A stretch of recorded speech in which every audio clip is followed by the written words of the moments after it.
Welcome to my channel, Tank Brick Studio.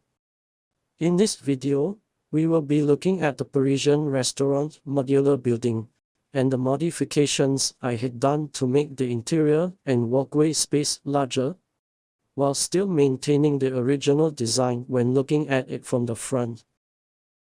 Here's a comparison between the original instructions build set on the left and my modified version on the right.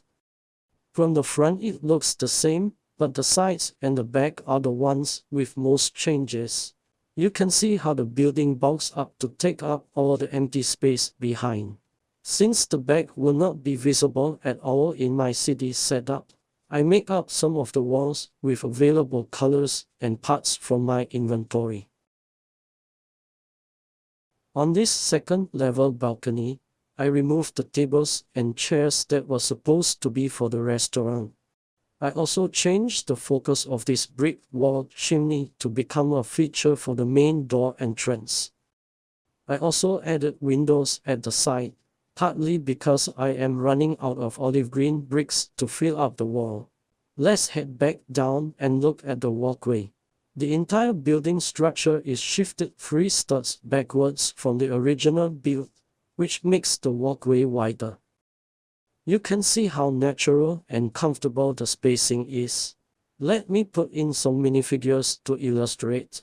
Here's a waiter and some customers walking to this famous restaurant. The spacing can have 2 minifigures walking side by side comfortably.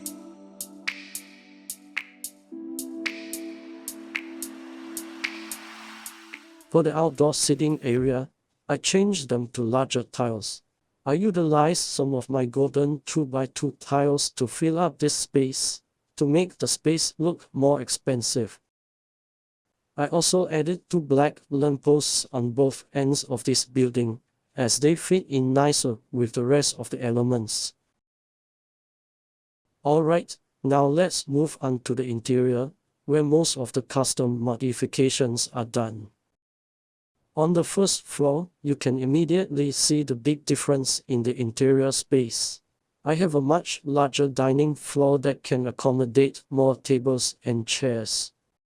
Here, I have a 6-seater table and 5 other 2-seater tables. There is also enough space now to add a toilet in this restaurant.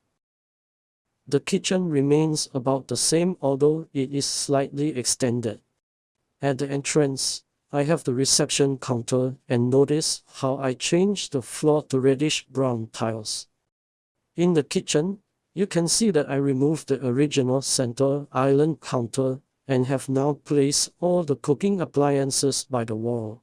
I kept the look and feel to the original, and I moved this hob down from the upper floor since the restaurant needs it more. I added a rack behind the reception counter to make the space where orders come in and out of the kitchen. I placed the kitchen's washing bay by the toilet wall, so the water plumbing design in the walls makes sense. The toilet is empty for now. I will update it in another video with the upper floors. Lastly, on this side of the wall, it was too plain, so I added 2 pieces of artwork here. They are from the Friends team, Emma's Art School for 1711. I also retained the wine cabinet here and the window curtains. In the kitchen, I can fit 3 staff comfortably. Here's the dishwasher by the sink. Then we have the main chef cooking the dishes on the stove. Last here is the chef blending and calling out the orders. Next, to the second floor. The interior is much larger now, double that of the original. Again, this is done by expanding the building wall out until the very last stud on the base plate and converting the exterior stairs into the interior. I emptied out the space outside and made it an entrance pouch to the house. I added these lights for the door entrance. For the wall at the back, I used large white panels pieces and tall bricks to build it up easily, both to brighten up the interior as well as to save my olive green bricks for other sides of the wall. I also shifted these hanging plants to both sides of the building and attached them securely to the walls. The original plants were falling off too easily all the time. I have some kitchen cabinets and appliances built from the original instructions, as I have not started on the interior layout yet. I just store them here randomly. The stairs are also not final, just a placeholder for now. Here's the highest floor, also the roof. I kept the roof design the same for both front and back. On this side is the major change where I extended the building and removed the exterior stairs. The flip-down function is still here, and the back is now a private balcony.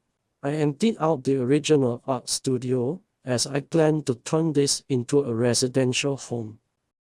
Here is an opening for the stairs access. Finally, here is the roof piece. Right now, it looks too flat and too wide. It is expanded for just 2 studs depth to now 9 studs deep. I plan to improve the look of this roof area in the future. Now let's put it back together and look at the complete building again. If you are interested to know more about the minifigures I had shown earlier, here are the details.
Thank you, please like and subscribe to my channel and hope to see you back in the next video.